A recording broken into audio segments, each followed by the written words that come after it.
Carnegie Hall is one of my favorite watercolor paintings. Ironically, the thing that drew me to paint this scene is the one thing that did not turn out as planned in the final painting. The building sits on the corner of West 57th Street and 7th Avenue in New York City. Multiple colors of brick and stone melt together to give the impression of a velvety, consistent facade, which serves as a backdrop for the ornate details, the arches, the detailed cornices, and the carved stone panels.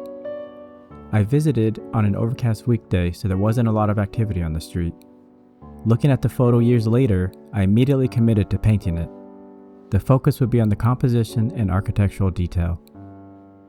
I wanted the painting to feel epic, so I decided to paint it larger than any watercolor I had painted before. Painting large with watercolor has its challenges, especially in the beginning washes. This is why I painted multiple studies focused on establishing the overall mood before I committed to the final painting. After 4 studies, I settled on a yellowish first wash for the sky while using shades of reds, orange, and blues for the building. Even though the star of the show did not have the brownish tone that initially drew me to the scene, I liked the contrast of the colors on the page. Throughout the painting process, I reminded myself to stick to the concept I developed during the study phase.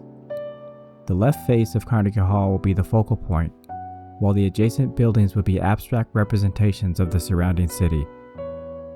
The final painting turned out better than I imagined it would. Even though the initial color shift of the building changed from what drew me to the scene, I think it works well with the overall mood of the painting. I used a large mop brush to lay in the first wash, muted yellows and oranges for the sky, and desaturated oranges and reds for the buildings. I make sure to use plenty of water at this stage because there's a lot of paper to cover, and I don't want the paint to dry as I work different sections of the painting. Before the first wash dries, I use a paper towel to lift paint and lighten the left side of Carnegie Hall. I like how the paper towel's texture imprints into the paint. Once the first wash dries, I paint a large shadow on the right side of Carnegie Hall and the other major shadows in the scene. I want to establish these shadows early and before I begin painting detail. The shadow on the right side of Carnegie Hall is a true anchor of the painting. I drag a shadow into the road out of this anchor, even though it doesn't exist in the reference image. I let the shadows of the existing buildings blend into each other, and I'm careful to not define them too much.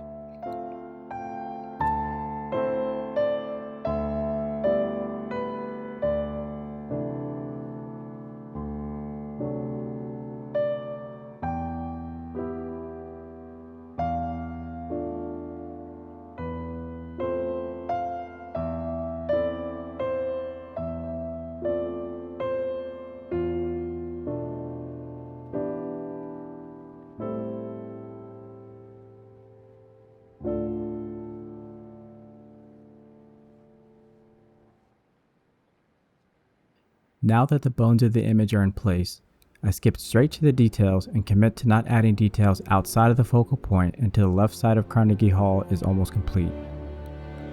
What I've found with this method is that I don't feel the need to add detail outside of the focal point. I start with the American flag and the Carnegie Hall flags above the main entry, and then I block in the windows.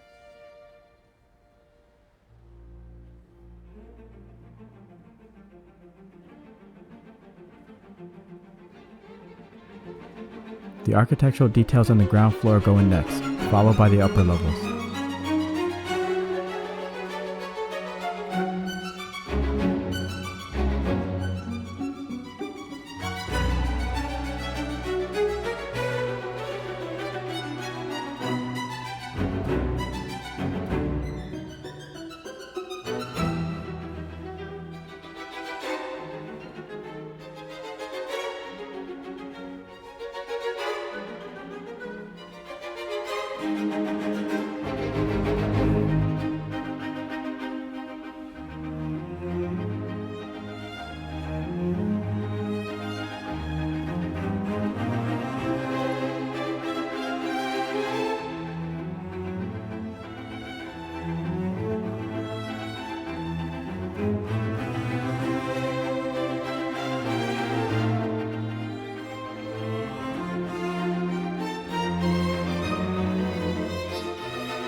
Major shadows, like at the top of each window opening, are painted as continuous shapes, but shadows meant to define smaller details are carefully painted as disconnected blobs and lines. I didn't want the painting to resemble architectural line drawing, so this is important.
As I was painting the focus of the image, I began to realize that the right shadow wasn't dark enough, so I wasn't getting the same level of contrast as the original study.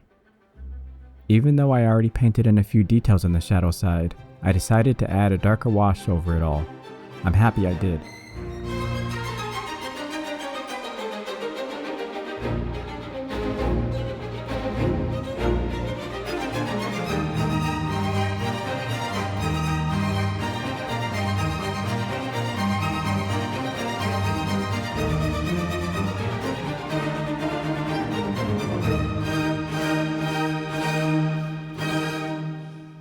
After I was satisfied with the primary details, I transitioned to the background and secondary elements. I darken portions of the background buildings but make sure to keep their marks abstract.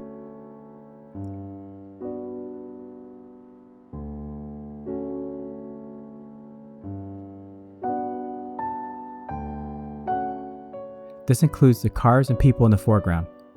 I also add the signpost to fill in the space on the left side of the painting.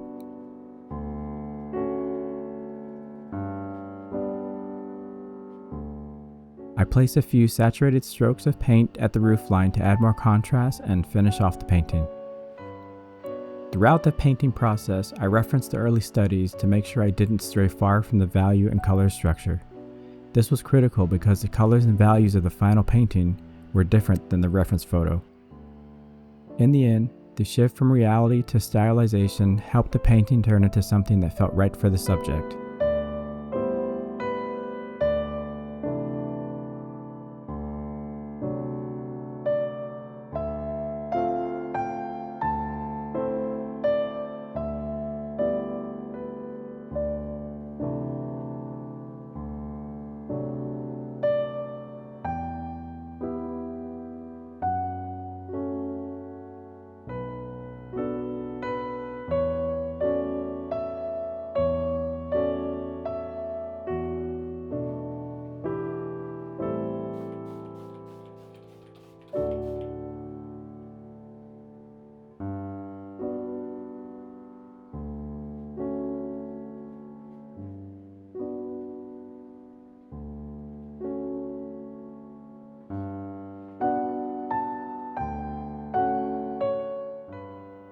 I'm Lonnie Ash, and you can find more about my work at lonnieash.com.